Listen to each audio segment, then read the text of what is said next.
توجہ فرمائیے، ابھی قبلہ نے عرض کیا کہ جتنا زیادہ ثواب فرش عزا پہ آ کر حسین کی عزاداری میں ملتا ہے اتنا زیادہ ثواب کسی اور مقام سے نہیں ملتا۔ دیکھیے فرش عزا کیا ہے، اس کو سمجھنے کے لیے میں 2 جملے کہنا چاہتا ہوں، میرا مجمع اگر محسوس کرے، توجہ چاہتا ہوں۔ وہ ہے آسمان اور یہ ہے زمین۔ کہنے کو تو یہ فرش ہے، اگر عقیدت اور حقیقت کی نظر سے دیکھا جائے تو اس سے بلند آسمان بھی نہیں ہے۔ دلیل دے رہا ہوں، بولیے گا، خاموش نہ بیٹھیے گا، اگر بات پہنچ جائے تو بولنا ضروری ہے۔ دلیل سب سے بڑی یہ ہے کہ اس سے بلند تو آسمان بھی نہیں ہے۔ دلیل یہ ہے کہ اگر اس سے بلند آسمان ہوتا تو آسمان والے وہی رہتے، یہاں نہ آتے۔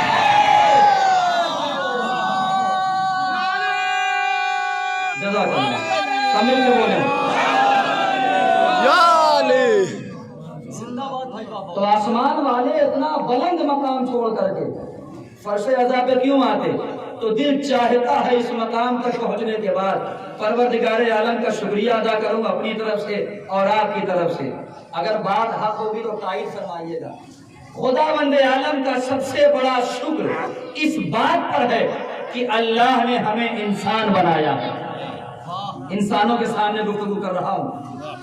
اللہ کا دوسرا شکر اس بات پر ہے کہ اللہ نے ہمیں مسلمان بنایا ہے۔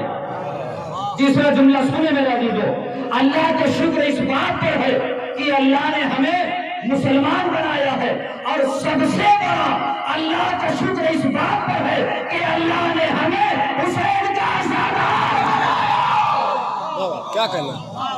کوئی چھوٹی بات نہیں ہے میرے عزیزو، یہ بہت اہم چیز ہے کہ اللہ نے ہمیں حسین کا عزادار بنایا۔ وہ ہے آسمان اور یہ ہے زمین۔ سرکار وہاں بھی جاتے ہیں، نگاہیں اٹھائیں میری طرف دیکھیں، انشاءاللہ تحفہ لے کے جائیں گے۔ سرکار وہاں بھی جاتے ہیں، سرکار یہاں بھی آتے ہیں۔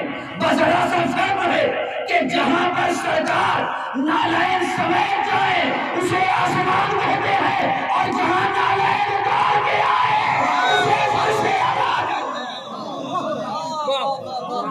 ہیں۔ جہاں نالین اتار کے آئے اسے فرش عزا کہتے ہیں۔ میں نے حدیث جو پڑھی آپ کے سامنے، رسول کی حدیث نہیں پڑھی، اپنے امام کی وہ حدیث پڑھی ہے جو نہج البلاغہ میں موجود ہے۔ امام فرماتے ہیں، بغور سنیے گا 2-4 جملے ہیں فضائل کے، اس کے بعد مسائل۔ امام فرماتے ہیں تکلموا تعرفوا، بولو تاکہ پہچانے جاؤ، بولو تاکہ پہچانے جاؤ۔ المرء مخبون تحت لسانہ، ہر انسان اپنی زبان کے نیچے چھپا ہوا ہے۔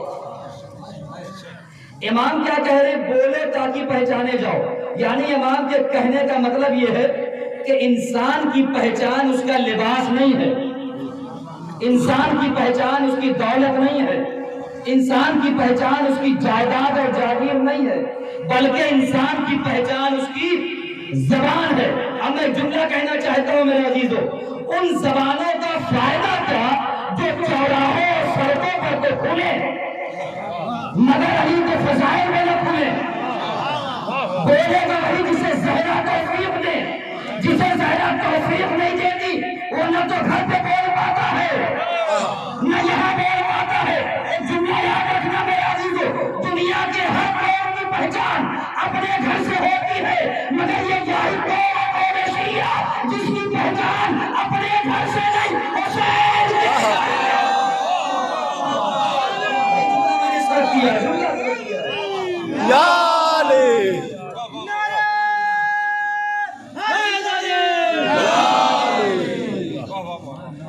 دنیا کے ہر قوم کی پہچان اپنے گھر سے، مگر ہماری قوم کی پہچان حسین کے گھر سے۔ امام کہتے ہیں بولو تاکہ پہچانے جاؤ، پوری گارنٹی کے ساتھ، ذمہ داری کے ساتھ یہ جملہ کہنا چاہتا ہوں کہ امام کی اس حدیث پر سب سے زیادہ عمل فرش عزا پہ ہوتا ہے، جہاں پہ ایک وقت میں خطیب بھی بولتا ہے، ذرا بولو تاکہ پتہ چلے کہ امام نے سچ کہا ہے، جہاں پہ ایک وقت میں، بھائی ادھر ٹیک لگائے وہ بھی بولیں گے، جہاں پہ ایک وقت میں خطیب بھی بولتا بولتا ہے، مجمع بھی بولتا ہے، جملوں کو پورا دینے جا رہا ہوں، ایک وقت میں خطیب بھی بولتا ہے، مجمع بھی بولتا ہے، بس ذرا سا فرق ہے، جب خطیب بولتا ہے تو پتہ چلتا ہے کہ سینے میں علم کتنا ہے، اور جب مجمع بولتا ہے تو پتہ چلتا ہے دل میں علی کتنا ہے۔ اگر سماعت بیدار ہو،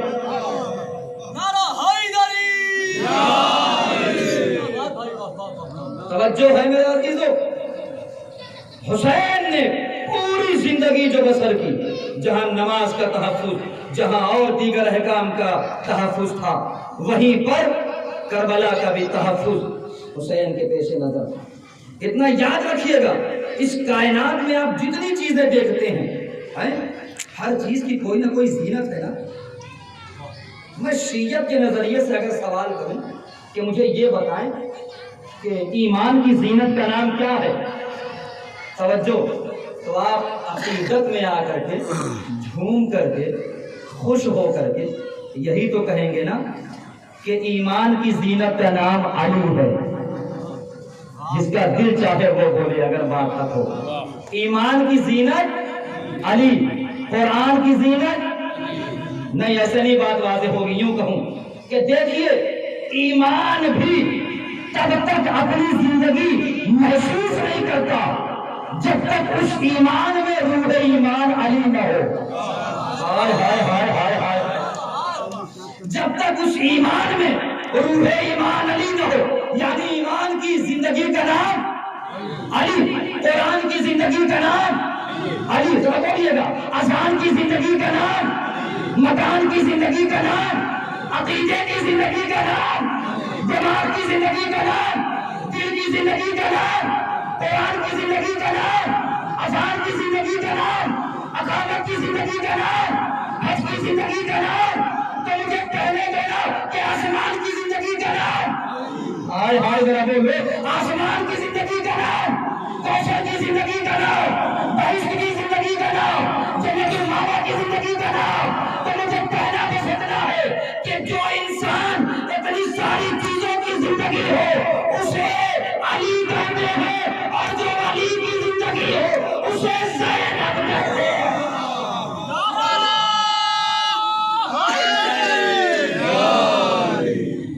میرے عزیزو، محسوس کریے، کربلا کے میدان میں علی بن ولی اللہ کا تمغہ بچایا گیا، اور اگر حسین نہ ہوتے تو مجھے جملہ کہنے کا حق حاصل ہے کہ پورا اسلام کربلا میں بچا اور پوری کربلا شام میں بچی۔ اگر زینب نہ ہوتی، جملہ سمجھیے گا، اگر زینب اولیاء مقام نہ ہوتی تو غدیر کی طرح کربلا بھی فراموش کر دی جاتی۔ یہ تو جناب زینب کا احسان ہے۔ مجھے جملہ کہنے کا حق بھی حاصل ہے کہ میرے بھائیوں، میرے عزیزوں اور بزرگوں، علی کے شیعوں، اس عزاداری کو کبھی بھی اپنی ملکیت نہ سمجھنا۔ عزاداری شیعت کی ملکیت نہیں ہے بھائی، یہ ہماری جائیداد نہیں ہے۔ حسین نے اور حسین کی بہن زینب نے فرش عزا بچھایا تو انہوں نے ہمارے حوالے ایک تحفہ کر دیا جس کا نام ہے مجلس عزاداری۔ میں نے کہا بی بی تحفہ دو، تو بی بی نے آواز دی کہ جہاں پر مظلوم بے سہارا ہو انہیں سہارا دینا ہو تو ایک مجلس کر لینا، ظالم رکے گا نہیں، مظلوم جائے گا نہیں۔ اور یہی مثال ہے فرش عزا۔ آج لوگ پوچھتے ہیں کہ کربلا میں جیتا کون، ہم کیا بتائیں گے کہ کربلا میں جیتا کون اور ہارا کون؟ اس کا فیصلہ تو حسین نے کر دیا۔ کہا وہ کیسے؟ میں نے کہا سنو، سوال پیدا ہوتا ہے نا کہ جو امام 28 رجب کو اس لیے مدینہ چھوڑ رہا ہے کہ سب کچھ بچایا جائے، اور مطالبہ بیعت کون کر رہا تھا؟ یزید ملعون۔ مجھے آپ سے کوئی شے چاہیے اور میں بزید ہو جاؤں تو کیا ہوتا ہے؟ جہاں جہاں آپ جائیں گے وہاں میں بھی جاؤں گا کہ مجھے یہ چیز مل جائے، مجھے یہ چیز مل جائے۔ لیکن جب حسین نے بیعت، بھائی ذرا تفصیل دیکھنا، جب حسین نے بیعت نہیں کی تو آخر یزید حسین کے پیچھے کیوں نہیں چلا؟ یزید دمشق میں چپ کے کیوں بیٹھا؟ اس کی وجہ یہ ہے، امام نے بتایا کہ دیکھو میرا کربلا میں پہنچنا ہی بتاتا ہے کہ میں کربلا جیت گیا۔ ہائے ہائے ہائے، میں نے کہا وہ کیسے میرے مولا؟